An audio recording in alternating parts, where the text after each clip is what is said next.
سورہ نجم والنجم اذا ہوا ما ضل صاحبکم وما غوا، آگے فما ینطق عن الہویٰ ان هو الا وحی یوحیٰ ثم دنا فتدلی فکان قاب قوسین او ادنی فاوحی الی عبدہ ما اوحیٰ۔ یہ ساری جو تفصیلات ہیں سورہ نجم میں، وہ سرکار کے معراج کی جو تفصیلات ہیں اس میں سرکار کہاں تک دنا فتدلی، سرکار فرماتے ایک مقام آیا اللہ اکبر کہ جبریل امین نے کہا حضور اس سے آگے میں نہیں جا سکتا،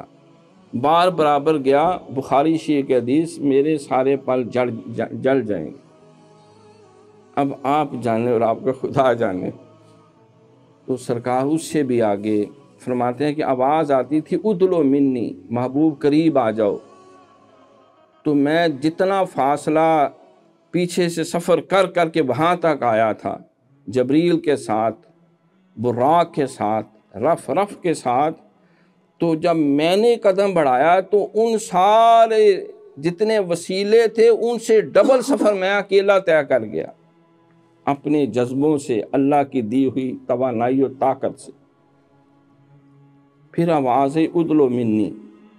پھر اگلا قدم گھر سے وہاں تک جتنا فاصلہ طے کرتا اس سے دگنا اور آگے چلا جاتا۔ 70,000 دفعہ آواز آئی اور 70,000 قدموں میں میں اتنے فاصلے ڈبل ٹرپل کرتے 1,86,000 میل فی سیکنڈ کی رفتار سے بجلی ہے، سرکار کروڑوں نوری سالوں سے بھی طویل جو فاصلہ ہے وہ اتنی سرعت کے ساتھ طے کر گئے کہ جس بستر سے نکلے تھے واپس ہے، بستر گرم تھا، جس پانی سے وضو کیا تھا وہ بہہ رہا تھا، پانی ابھی چل رہا تھا، جو دروازے کی کنڈی ہلتی ہوئی چھوڑ گئے تھے وہ بھی ہل رہی تھی، اور ساری اللہ کی قدرتوں کا مشاہدہ کر کے اللہ کے قرب کی منزلیں طے کر کے حضور واپس بھی تشریف لے آئے تھے۔ اتنی رفتار، اتنا قرب۔ پیغام یہ دیا کہ حضرت انسان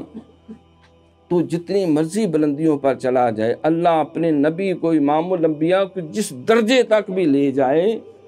پھر بھی وہ خدا نہیں ہے۔